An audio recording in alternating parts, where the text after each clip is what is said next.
کسانی کرنے والے اچھی طرح سے جانتے ہیں۔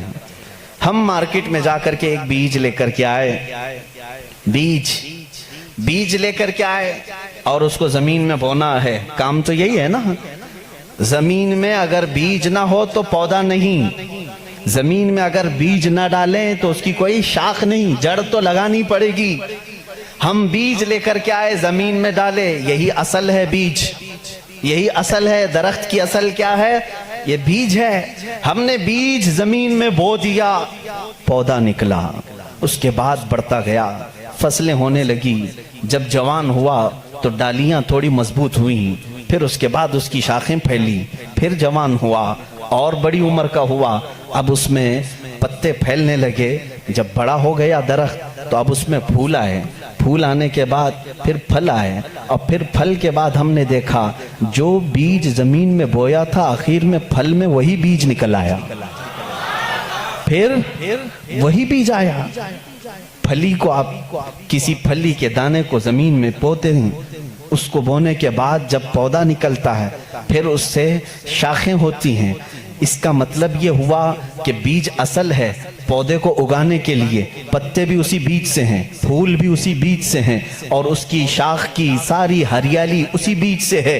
لیکن یہ درخت اختتام کہاں پر ہوتا ہے؟ جب پھل دیتا ہے، پھل دینے کے بعد پھر آخر میں وہی بیج دیتا ہے جو تم نے زمین میں بویا تھا۔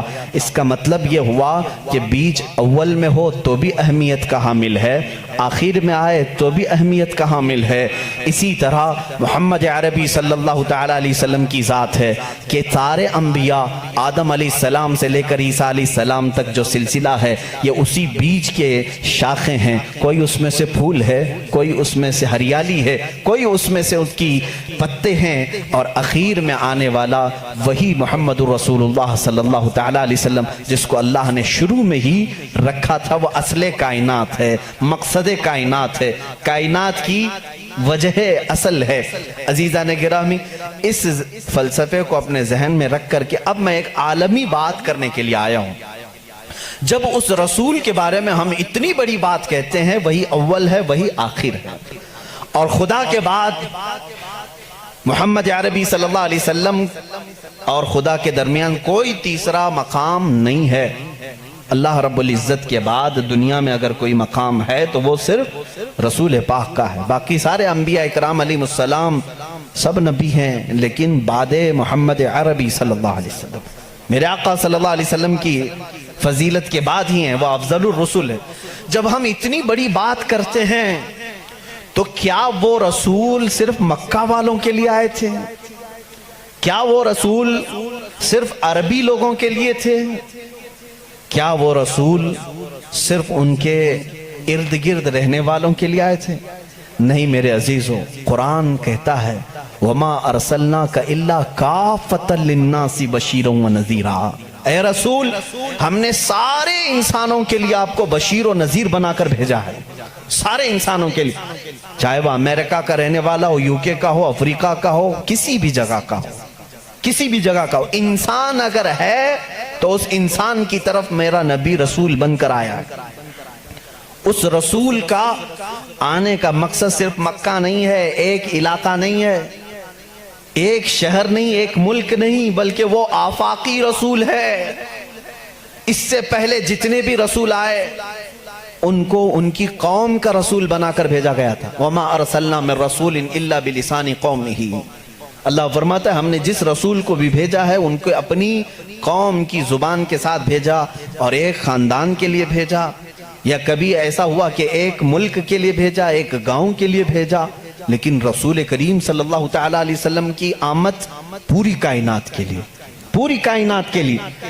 اب اس میں ایکسپشن کچھ بھی نہیں ہے، کائنات میں آدم علیہ السلام بھی آئے اور ان کے بعد جتنے نبی آئے وہ بھی شامل ہوئے، اور قیامت تک پیدا ہونے والے جتنے انسان ہیں وہ سب شامل ہوئے، سب اس کائنات میں آئے۔ اب کائنات میں صرف انسانوں کے لیے ہی وہ رسول نہیں آئے، بلکہ ملائکہ کی جتنی لمبی فہرست ہے ان کے لیے بھی وہ رسول ہے، اور پھر اللہ رب العزت کے جتنی مخلوقات ہیں ان سب کے لیے بھی وہ رسول ہے۔ ایک ذات ہے اتنی تکمیل پائی ہوئی، اتنی کامل کہ اس کی تعریف بیان کرتے کرتے زبانیں سوکھ جائیں گی۔ میں اگر رسول کریم صلی اللہ تعالیٰ علیہ وسلم کی رسالت کس کس کے لیے ہے یہ ٹاپک لے کر چلوں، شاید پتہ نہیں کتنے سالوں لگ جائیں۔ وہ تو پرندوں کے لیے بھی رسول ہیں، جانوروں کے لیے بھی رسول ہیں۔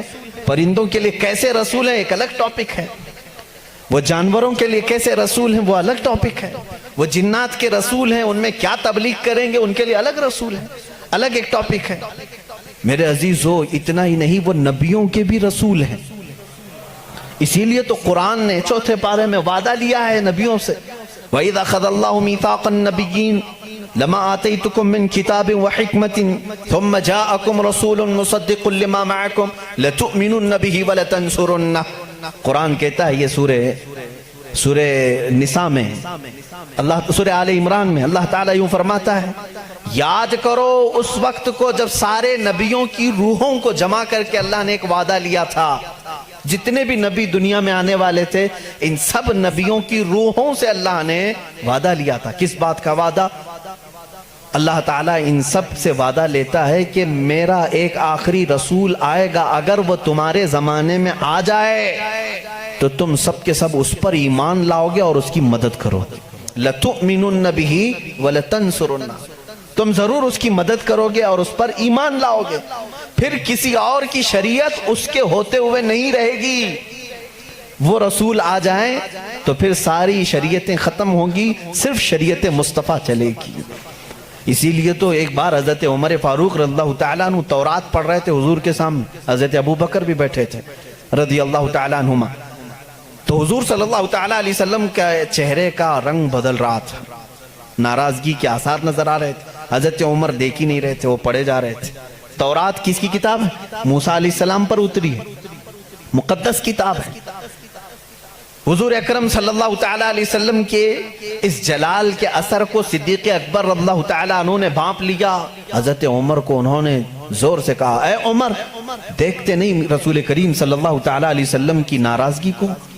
حضرت عمر نے کتاب بند کر دی، کہا یا رسول اللہ صلی اللہ علیہ وسلم اس کتاب کی تصدیق تو ہمارا قرآن بھی کرتا ہے کہ تورات آئی تھی، جگہ جگہ قرآن میں تورات کا ذکر ہے، یہ موسیٰ علیہ السلام پر اتری تھی اور اللہ کی کتاب ہے، وہی تو میں پڑھ رہا تھا۔ رسول پاک صلی اللہ تعالیٰ علیہ وسلم نے فرمایا، اے عمر جس پر یہ کتاب اتری وہ کون ہے؟ موسیٰ علیہ السلام۔ اگر موسیٰ علیہ السلام بھی آج زندہ ہوتے تو وہ تورات نہیں قرآن پڑھ رہے ہوتے۔ ان کے پاس اس بات کے علاوہ کوئی اور دوسری گنجائش نہیں تھی کہ وہ صرف اور صرف مجھ پر ایمان لائیں اور قرآن پر عمل کریں اگر وہ زندہ ہوتے۔ اس کا مطلب یہ ہوا کہ یہ رسول انبیاء اکرام اور رسولوں کا بھی رسول ہے۔